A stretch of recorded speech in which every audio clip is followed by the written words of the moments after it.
नाजरीन, क्या आप जानते हैं कि आपके फेवरेट होटल किस तरह आपके ऑर्डर्स को आप तक पहुंचाते हैं? क्या आपको मालूम है कि लोकेशन किस तरह ट्रैक होती है? किस तरह Google maps live traffic prediction करता है? आज से कई सालों पहले हमारे आबाओ अजदाद स्टार्स और कॉन्स्टलेशंस का इस्तेमाल करके रास्ते तलाश करते थे। इन सितारों के जरिए वो सफर करते थे। इनके लिए ये स्टार्स और कॉन्स्टलेशंस ही सैटेलाइट्स थीं। लेकिन आज हमारे पास जीपीएस जैसे टूल्स मौजूद हैं जिसने इंसानों की जिंदगी बहुत आसान कर दी है। हम सब जीपीएस को इस्तेमाल जरूर करते हैं, लेकिन क्या आपको मालूम है कि ये किस तरह काम करता है?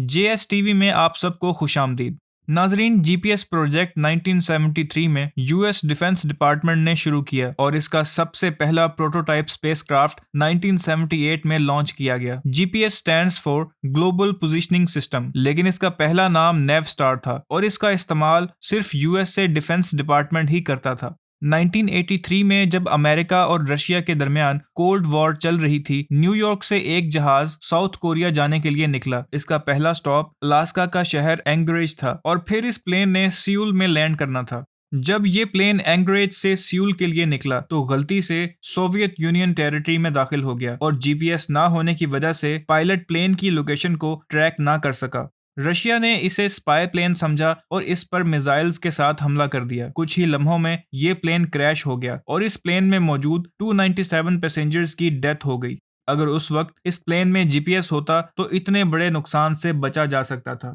इस हादसे के बाद 1983 में अमेरिका के प्रेसिडेंट रोनाल्ड रेगन ने जीपीएस को कमर्शियल एयरलाइंस में इस्तेमाल करने की इजाजत दे दी ताकि एयर ट्रैवल को सेफ बनाया जा सके और नेविगेशन सिस्टम इम्प्रूव हो सके। 1996 में जीपीएस को कार्स में इस्तेमाल किया गया। अब सवाल ये है कि जीपीएस काम किस तरह करता है। जीपीएस के 3 मेन कंपोनेंट्स होते हैं। Number 1 satellites, number 2 ground stations और नंबर 3 रिसीवर्स। एक सैटेलाइट का एक सर्टेन टाइम पे एक सर्टेन प्लेस में होना जरूरी है और रेडार का इस्तेमाल करते हुए ग्राउंड स्टेशंस इस बात का पता लगाते हैं कि क्या सैटेलाइट्स वाकई अपनी लोकेशंस पे ही हैं। मोबाइल्स में मौजूद रिसीवर्स सैटेलाइट से आने वाले सिग्नल्स को फॉलो करते हैं और इस बात का अंदाजा लगाते हैं कि ये सैटेलाइट इन रिसीवर से कितनी दूर है। जीपीएस के जरिए लोकेशन मालूम करने के लिए 4 सैटेलाइट्स का इस्तेमाल होता है। हर सैटेलाइट में एक एटॉमिक क्लॉक मौजूद होता है जिस पे सबसे एक्यूरेट टाइम होता है। जीपीएस सिस्टम को रन करने के लिए तकरीबन 32 सैटेलाइट्स को स्पेस में लॉन्च किया गया, जिसमें 24 फंक्शनल हैं और 8 सैटेलाइट्स को बैकअप के लिए लॉन्च किया गया है। जब हम अपनी डिवाइस पे जीपीएस को ऑन करते हैं तो ये सैटेलाइट से सिग्नल्स रिसीव करता है और अपना और इस सैटेलाइट के दरमियान डिस्टेंस मेजर करता है और इस डिस्टेंस के रेडियस का एक सर्कल बनाता है। इसका मतलब है कि सैटेलाइट और डिवाइस इसी सर्कल में मौजूद है। फिर डिवाइस एक दूसरी सैटेलाइट के सिग्नल्स रिसीव करके डिस्टेंस मेजर करता है और एक दूसरी सर्कल ड्रॉ करता है।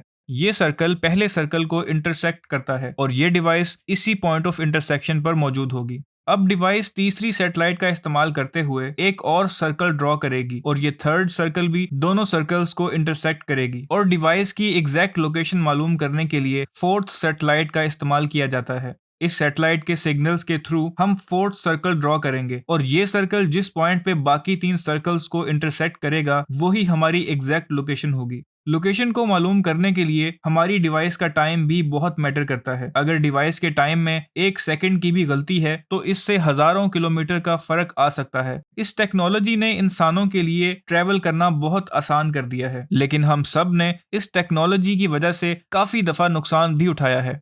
जीपीएस के इतने एक्यूरेट होने के बावजूद भी बाज औकात हम गलत लोकेशंस पे पहुंच जाते हैं। जैसा कि रूरल एरियाज में GPS most of the times गलत डायरेक्शंस देता है क्योंकि वहां पे कच्ची सड़कें ज्यादा होती हैं और जीपीएस के लिए इन चीजों में डिफरेंशिएट करना मुश्किल हो जाता है। एक दफा 3 औरतें रात के वक्त ट्रैवल कर रही थीं और जीपीएस की गलत डायरेक्शंस की वजह से उनकी कार पानी में जा गिरी। ये औरतें तो डूबने से बच गईं, लेकिन अपनी मर्सिडीज बेंज को डूबने से ना बचा सकीं और इन्हें हेलीकॉप्टर के जरिए रेस्क्यू किया गया। Technology is great when it works.